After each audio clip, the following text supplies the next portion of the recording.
কোনো কমপ্লেন থাকার কথা, অত্যন্ত বিনয়ীভাবে সে চলাফেরা করতো এবং বিএনপি রাজনীতির সাথে সম্পৃক্ত ছিল। বিএনপি রাজনীতি করার কারণে বিগত 17 বছর বহু জুলুম, নির্যাতন, মামলা হামলার শিকার সে হয়েছে। আজকে আতঙ্কি এবং সন্ত্রাসীর দ্বারা মৃত্যু হয়েছে, অত্যন্ত দুঃখজনক। দেশে একটি সরকার প্রতিষ্ঠিত হয়েছে।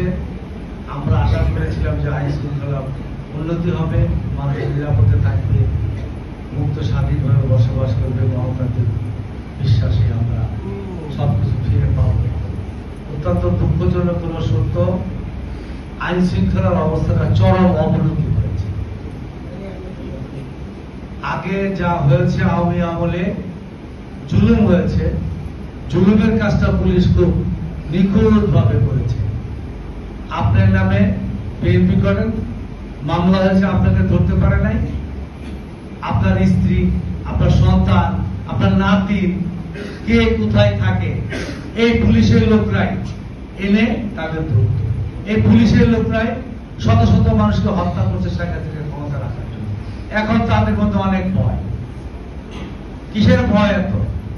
প্রশাসনে চাকরি করেন, জনগণের টাকায় বেতন নেন, নুরু খারামের মতো কাজ করে, মানুষের নিরাপত্তা দিতে পারে না। নিরাপত্তা দেওয়ার মতো কোনো অ্যাক্টিভিটিজও নেই।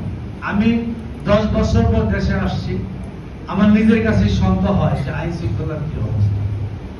মামলা নিল, আমরা আসামে ধরে দিলাম। একটা চিটিং গ্রুপ দিনের বেলা আসে, আপনার অবগতির জন্য বলছি, আসে আপনার বাসায়, যখন আপনি বেড়ে যাচ্ছে